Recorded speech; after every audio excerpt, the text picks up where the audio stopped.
everyone, welcome back to day 14 of our collaboration with Papercraft Society Advent Calendar, which is hosted by Monika, aka Paper Mona. And we also have Denise in our group from Little G Papercrafts. Both of their YouTube channels are linked in the description box below. Make sure you go over to their channel and check out what they created for this morning. So in box number 14, we have this gorgeous floral stamp set. As soon as I seen this, I knew who this was designed by. So this is a Chloe's Creative Craft product. And if you're familiar with Chloe's products and you get the magazine box kits and love them as much as I do, then these might seem familiar to you. Some of them are similar to those flowers featured. I think it was not the Christmas one, but the one before that, with the fairy theme. And these flowers are very similar to that, except not quite exactly the same, because these ones are layering stencils, and I'm going to demonstrate to you today how you can actually use these. These are gorgeous. So ahead of time, I stamped out just the outline stamps, the two flowers, using VersaFine Onyx Black ink. From here, you can just color in your flowers using your markers, your pencils, watercolors, whatever it is that you like to use. I am going to do the layering stamp. So I took out the layering part from the stamp set, and this was so easy lined up. It didn't take me 10 seconds to get it perfectly right, honestly, just like a dream. So I stamped it with spun sugar distress oxide ink. To create a bit of contrast, I brought in Kitsch Flamingo, and I'm dabbing it just here and there on my stamp, not everywhere. And I'm stamping on top of the lighter shade. Now, I didn't feel the contrast was as strong as I would have liked, so I brought in a picked raspberry, which one is an even darker pink, and I just dabbed it here and there on the stamp set, and now you can see that gorgeous contrast. It gives a real lovely dimensional look to my flower. And I'm going to do exactly the same to the leaves. So I laid them on top, took me no time at all, used Twisted Citron first, and then I came in with Rustic Wilderness, and I just added it to the inside of the leaves only.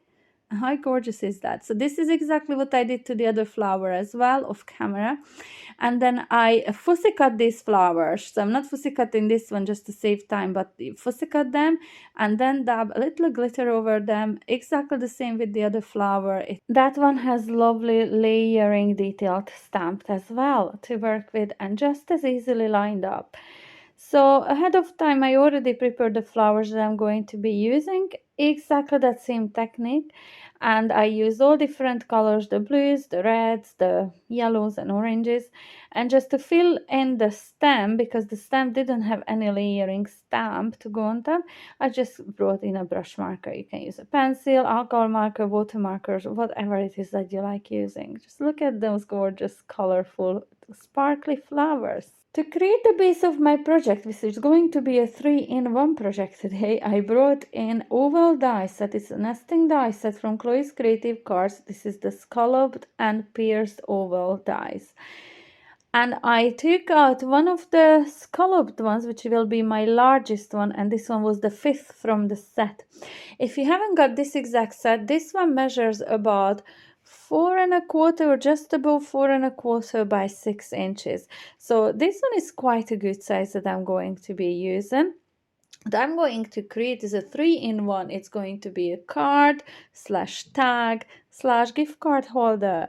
I did create a gift card holder not that long ago in this series, and it was quite popular, so I thought I'll do a different one today.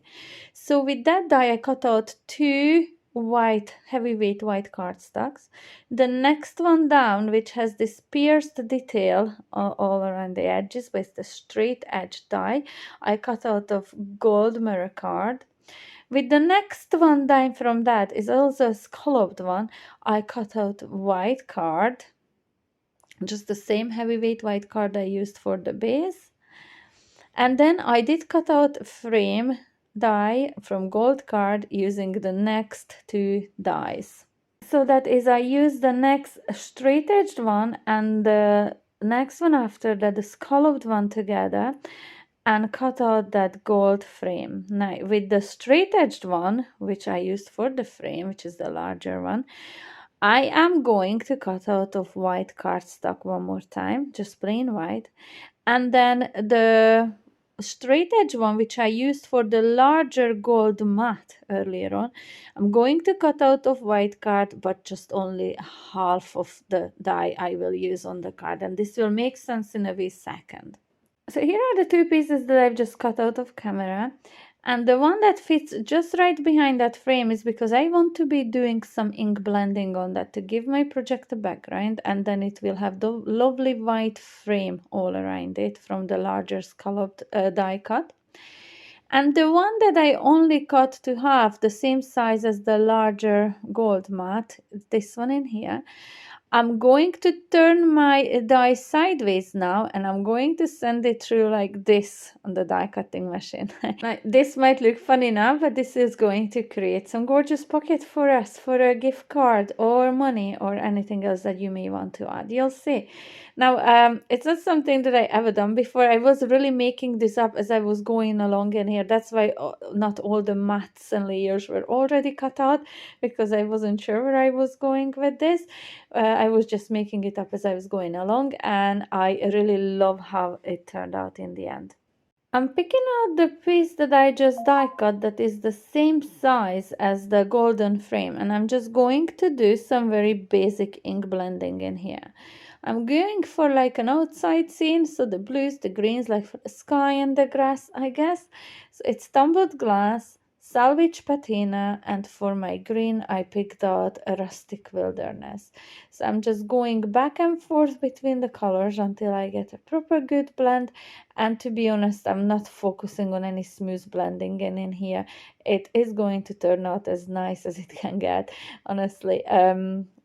This went very, very fast. I know I have it sped up in here, but even without having it sped up, this didn't take me a long time at all. So I just checked in there with one of the flowers how much green I wanted to add. And then I'm going to start arranging and gluing everything in place.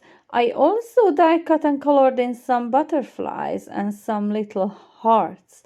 Now I will end up not using the hearts today. I will use the butterflies, which is not the hearts. And these are die cuts from box number 5. I used this die set not that long ago, on day 5, basically, for a card. And I could not find my butterfly. I thought I'd lost it, but then I find it. So I thought I'd bring it in today. And that's what I did. I cut out 2 butterflies. One I added lilac-y, one a darker purple color to. And in here I'm just going to start arranging these flowers. I'm just adding a little glue to the very base of the stem of the flowers to glue it to the frame.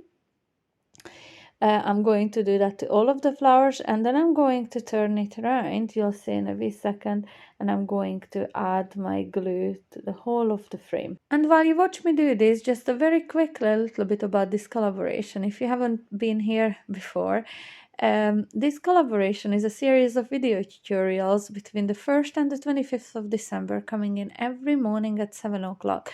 And I'm not doing this on my own. Monika and Denise, both of their channels are linked in the description box below, are also sharing their gorgeous mix using these exact same products that I'm using, and they're coming up with completely different ideas. So if you would like to see different inspiration, make sure you go over to check out their channels as well. It's very well worth it, I can tell you that much.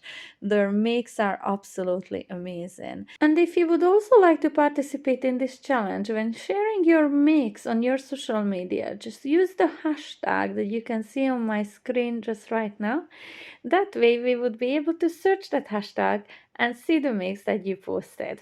A lot of gorgeous projects have been posted all across social media in all different crafty groups, and it's just so amazing to see them. It really is.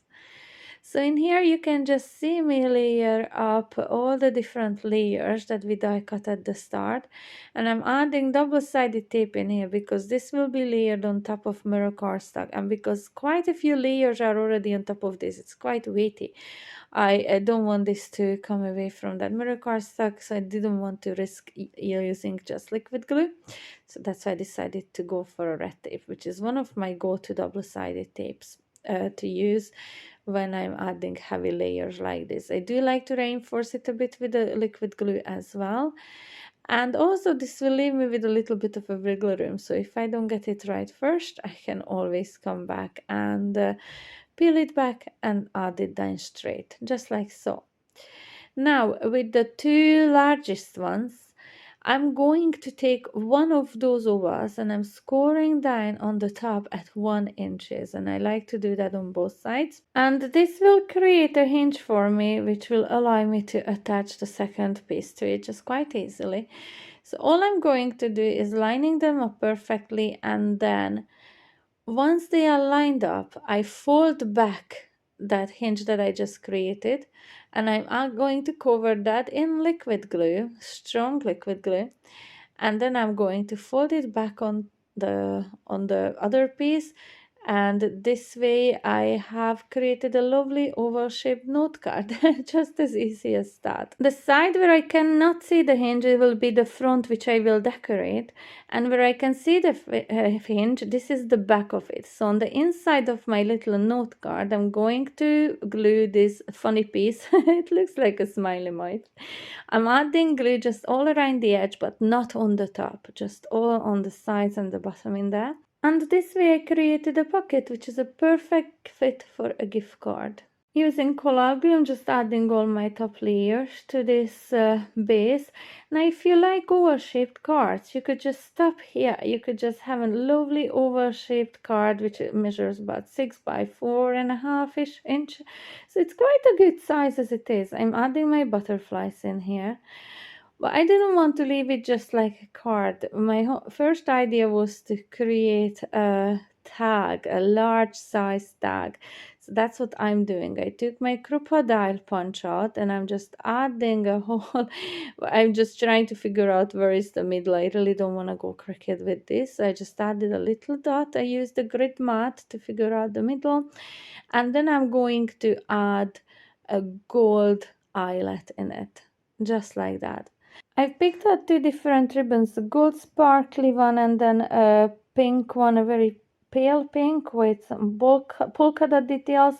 And I'm going to bring in some craft twine as well, just to add one of those and tie a knot at the end, so as just to act as a hanger. And then a second piece, which I am going to wrap around the ribbons just to hold them into nicely in place. Now you could of course add the bow if you wanted. I didn't want to add the bow. I didn't want it to take over. I wanted this to complement the tag, not just to take over. So this is it almost ready. I'm adding a little bit of a heat to the ends of the ribbons just to stop them from fraying.